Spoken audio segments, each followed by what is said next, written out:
I'm inquiring about this subject because it's actually because of a conversation I was having with a really good friend of mine over New Year's who's had some troubles in his life, has struggled in relationships, has struggled professionally, has also struggled a little bit with purpose and meaning, and has now sort of started to investigate religion. And one of the things he said to me, because there's a particular stranglehold that his sexual desires has over him, is that he was thinking about abstaining from masturbation and sex just for a short period of time.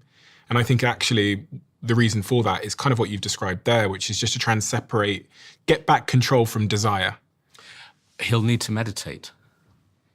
Because just abstaining from the thing you want to, the thing you're desperate to do, and you're abstaining, almost like locking yourself in a cage and saying, I won't do that thing, then what are you replacing it with? Or so for example, when I work in, I often teach meditation in drug rehab centers. I talk a lot about how, okay, yes, you've had to give up the drug that was making you ill, but that's not the whole story. The rest of the story is, what are you going to do about the mind that is addicted to that substance?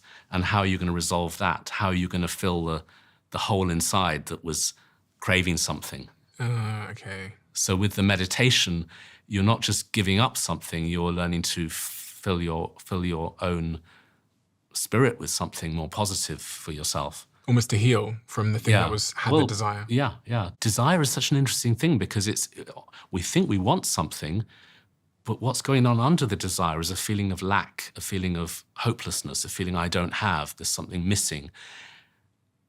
And so meditation is about filling that with light and with love. You know, the deepest addiction we all have is the addiction to our own thoughts. That's really the root of it all, is that a wanting thought arises in my mind, and then I jump on it and I want to get something to kind of alleviate that. But it's that internal attachment. Buddhism talks a lot about non-attachment. And I think this is widely misunderstood. People think it means you're supposed to be, detached and have no friends and be unattached. It doesn't mean that at all. It means how we're so attached to our thoughts and our emotions, and they get into the driving seat and send our life in all kinds of directions we don't want it to go in. How do we learn to transform that inner attachment to the thought itself? And that's obviously where meditation comes in.